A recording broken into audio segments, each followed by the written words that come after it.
lecture number 3. I'm Dr. Pervez Ahmed. In this lecture, we will discuss about wave and particle behaviors of particles is birth of the modern physics. So आइए आज की lecture की तरफ जाते हैं. Uh, there are two ways in which energy is transported. मतलब waves और particles में हमारी जो आज की discussions है वो इस बात पे हुई कि एनर्जी ट्रांसपोर्टेशंस के लिए हमारे पास कौन कौन से तरीके हैं और वो जो तरीके हैं वो किस उसूल पे वो काम कर रहे हैं. सो जिस तरह के हमने बताया कि दो तरीके हमारे पास जिसके ज़रिए हम एनर्जी को ट्रांसफ़र कर सकते हैं एक जगह से दूसरी जगह तक. The first method is point mass interactions. ठीक है, that is based on transfers of momentum and kinetic energy which we call as particles. तो एक तो हमारे पास जो ट्रांसफॉर्मेशन होती है जो तरीक़ाकार है उसको हम कहते हैं पॉइंट मास इंटरेक्शंस. ठीक है, और इसी तरीके से हम कहते हैं हमारे पास जो ट्रांसफ़र ऑफ एनर्जी और मोमेंटम है वो पॉसिबल है.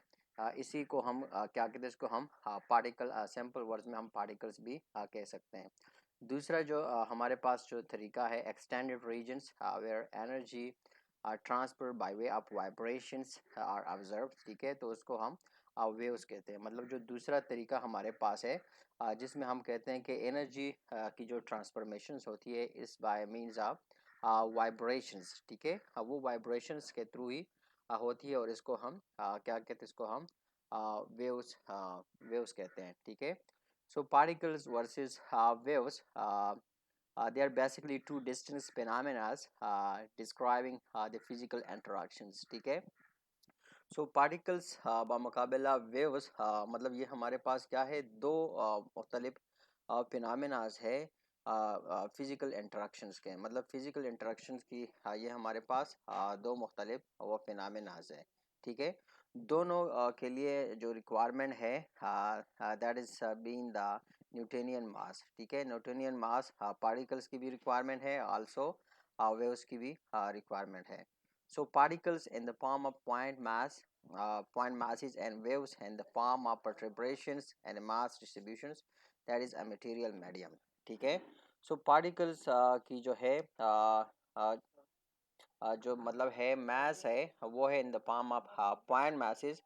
और सिमिलरली वेव की जो रिक्वायरमेंट है इन परटिब्रेशंस, ठीक है, in the form of perturbations and mass distributions, वो हमारे पास है मटेरियल मीडियम के बारे में. मतलब जिस तरह हम कहते हैं कि पार्टिकल्स की मतलब जो होती है पॉइंट मासेस होती है, तो सिमिलरली वेव्स के लिए मटेरियल्स मीडियम की ज़रूरत होती है. मतलब ये हमारे पास दो चीज़ें हैं. जिस तरह के हम कहते हैं कि पार्टिकल्स अगर मतलब है उसकी मास होती है, तो सिमिलरली वेव्स की जो ट्रांसफॉर्मेशन है एक जगह से दूसरी जगह तक, उसके लिए एक मटेरियल मीडियम की ज़रूरत होती है. So the distinctions are observable quite clear. मतलब जो इन दोनों में जो फ़र्क है या इनकी जो ऑब्जर्वेशंस में जो फ़र्क है बिल्कुल वो साफ ज़ाहिर है. However not so for the case of visible light. लेकिन यहाँ पर जो विजिबल लाइट का केस है वो इतना वाज़ेह यहाँ पर नहीं है. मतलब एक तो हम कहते हैं जर्नल वेव्स के बारे में या मैकेनिकल वेव्स के बारे में कि मैकेनिकल वेव्स की ट्रांसफॉर्मेशंस के लिए हमें जो है मटेरियल मीडियम वो चाहिए होता है.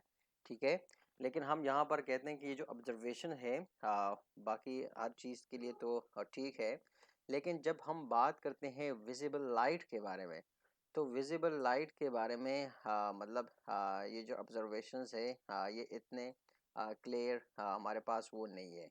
ठीक है, so thus by the 17th century began the major disagreement concerning the nature of light. तो फिर क्या हुआ, जो बहस पहले से चली आ रही थी 17 सेंचुरीज़ में उस पर मज़ीद इसी बहस ने ज़ोर पकड़ लिया. और वो थी जो बहस थी that was concerning disagreements on the nature of light.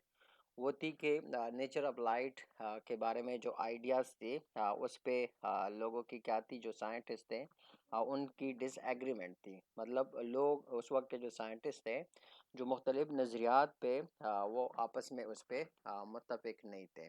ठीक है, सो जो मुख्तलिफ नज़रियात थे लाइट के बारे में, मुख्तलिफ लोगों ने वो पेश किए थे। ठीक है, कि मुख्तलिफ लोगों ने कहा था कि लाइट जो है according to their own ideas, according to their own beliefs, theories, it was behaving in a different ways. ठीक है, so the popular people, the popular scientists that work who presented their popular ideas about the nature of lights included Isaac Newton's। ठीक है, Isaac Newton था जिसका दौर 1642 से 1742 के बारे में था। इसने जो है ना न्यूटन रैंक्स के फॉर्म में अपना नज़रिया पेश किया, जिसने मतलब लाइट के नेचर को मतलब समझाने की कोशिश की है। After that we have Christian Huygens, जिसने हाइजेंस प्रिंसिपल पेश किए। इसका जो दौर था 1629 से 1695 के बीच। फिर थॉमस यंग आया और थॉमस यंग ने डबल स्लिट एक्सपेरिमेंट कराया to understand the particles nature of light. ठीक है, as well as the wave nature of light. मतलब इसने भी बहुत काम किया नेचर ऑफ लाइट पे। इसका जो ड्यूरेशन था दैट वाज फ्रॉम 1773 टू 1829। फिर अगस्टिन फ्रेस्नेल आया। इसने भी मतलब जो लाइट की जो नेचर है उस पर काफ़ी काम किया। इसका जो टाइम था दैट वाज फ्रॉम 1788 टू 1828। सो ये हमारे पास मतलब पॉपुलर लोग थे जिन्होंने क्या किया, जिन्होंने लाइट के नेचर पे काम किया और अपने मुख्तलिफ नज़रियात वो पेश किए। ठीक है, so Newton promotes the corpuscular theory. Newton ने जो मतलब जो पार्टिकल्स थ्योरी है उसको प्रमोट किया। और उसी की जो नज़रियात है, न्यूटन के नज़रियात के मुताबिक particle of light travel in straight line और रेस। ठीक है, जो न्यूटन के कार्पेसुलर थ्योरी थी उसमें जो मेजर बात थी वो ये थी कि लाइट के जो पार्टिकल्स है वो एक स्ट्रेट लाइन में मतलब वो ट्रेवल करते हैं, या इन द फॉर्म ऑफ रे वो ट्रेवल करती है। सिमिलरली ही एक्सप्लेन शार्प शेडोज। ठीक है, उसने जो शार्प शेडोज मतलब आ रहे थे मुख्तलिफ चीज़ों के और मुख्तलिफ मकामात पे, उसने उन शेडोज़ को एक्सप्लेन करने की कोशिश की। That is they are not really sharp but the effect is so small that it was overlook at that time. ठीक है, मतलब हकीकत में अगर हम इसको समझने की कोशिश करें तो कि न्यूटन एट दैट टाइम वहाँ पर उस वक्त जो इतने अपरेटस मौजूद नहीं थे, सो लोग उसको शार्प शेडो कहते थे। ठीक है, तो न्यूटन ने उस शार्प शेडो को एक्सप्लेन करने की कोशिश की। अब जब हम इसको और करते हैं, इन्हीं शार्प शेडोज पे हम और करते हैं, so we believe that they are not really sharp, कि वो मतलब हकीकतन इतने शार्प नहीं है, but the effect is so small that was overlook at that time. ठीक है, कि उनका जो इफेक्ट था वो इतना स्मॉल था कि उस वक्त उसको ओवरलुक मतलब किया गया। ठीक है, so in addition to that Newton explained the reflections and refractions। ठीक है, कि उस वक्त जो न्यूटन ने जो लाइट्स की जो रिफ्लेक्शन थी या रिफ्रैक्शन थी उन दोनों को वो एक्सप्लेन किया। ठीक है, then we have Christian Huygens who promoted the wave theory. ठीक है, फिर न्यूटन के बाद हाइजेंस आया और हाइजेंस ने जो वेव थ्योरी अप्लाइड है उसको प्रमोट किया।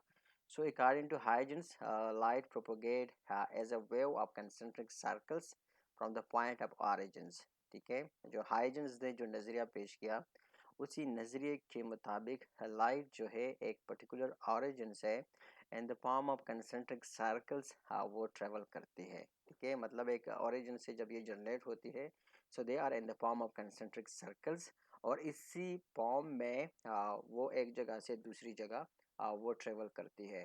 ठीक है, so Huygens also explain reflections and refraction of light. ठीक है, and according to him he does not explain. I mean, he tried. Huygens tried to explain the refraction and reflection of light, but does not explain the sharp shadow. ठीक है, उसने मतलब जो sharp shadow है उसको explain नहीं कर सका या उसने नहीं किया।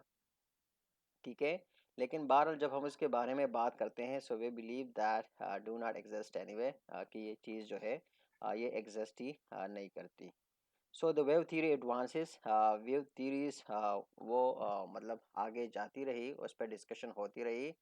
So, contribution to the wave theory has been made by Huygens, Young, Fresnel and Maxwell. मतलब ये पॉपुलर लोग थे जिन्होंने वेव थ्योरी ऑफ लाइट के बारे में उस पर काफ़ी काम किया और अपने नज़रियात वो पेश किए. सो इनमें जो पॉपुलर वर्क था that was double slit interference patterns. वो ज़्यादातर क्या था, वो था जो सबसे मशहूर काम था वो डबल स्लिट इंटरफेरेंस पैटर्न का था. ठीक है. और similarly we have refraction of light from air into liquid. ठीक है. फिर इसमें जो सबसे वेल नोन कंसेप्ट था वो था refraction of light. Refraction of light मतलब जब लाइट एक मीडियम से दूसरी मीडियम में दाखिल होती है तो वो अपना रास्ता थोड़ा सा वो चेंज कर देती है. ठीक है. और ये चीज़ आप ऑब्ज़र्व कर सकते हैं when you try to make the light to enter from air and to liquid. ठीक है. जब लाइट एयर से लिक्विड के अंदर वो दाखिल होती है और आपने अगर उसको ऑब्ज़र्व किया होगा. ठीक है. So a spoon appear to be bended. मतलब अगर आप देखें कि पानी के अंदर अगर एक चम्मच वो पड़ा हुआ है. ठीक है. और आप उसको ऑब्ज़र्व कर रहे हैं कि लाइट उस पर पड़ रही है. सो वो ऐसे दिखेगा कि वो जो स्पून है वो बेंडेड है. ठीक है. वो आपको बेंड या मुड़ी हुई नज़र आएगी due to refraction refraction of light. ठीक है. So light is an electromagnetic phenomena. So light को जब हम देखते हैं मॉडर्न साइंस में तो हम कहते हैं कि लाइट हमारे पास क्या है, इलेक्ट्रोमैग्नेटिक फिनोमेना है. ठीक है. establishes that light propagate as a waves.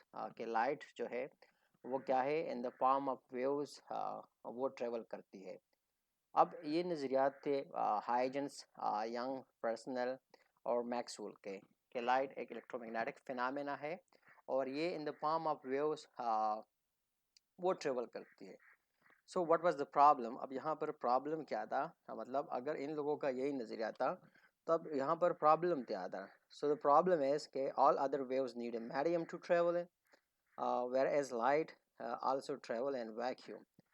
अब इन्होंने ये तो कह दिया कि हमारे पास जो लाइट है वह इलेक्ट्रोमैग्नेटिक वेव्स है और वो इन the form of waves he travel करती है.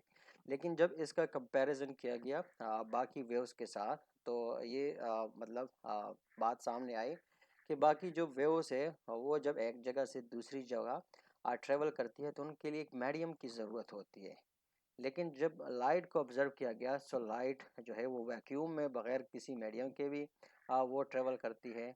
So here against the people specially the scientist that particular time there is questions. उन्हें क्वेश्चन शुरू कर दिए कि ऐसा क्यों है कि अगर लाइट वेव है सो इसको एक जगह से दूसरी जगह तक ट्रेवल करने के लिए मीडियम की ज़रूरत क्यों नहीं होती. ठीक है. So visible lights covers only a small regions of the total electromagnetic spectrum.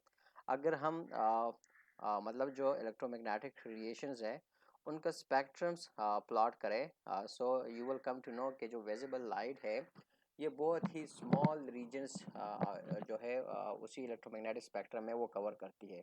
And that is from 400 nanometer to 700 nanometer. जो ऑलमोस्ट वो रीजन्स है इलेक्ट्रोमैग्नेटिक स्पेक्ट्रम में वो 400 से 700 नैनोमीटर के बीच जो रीजन है लाइट सिर्फ उसी रेंज को वो कवर करती है.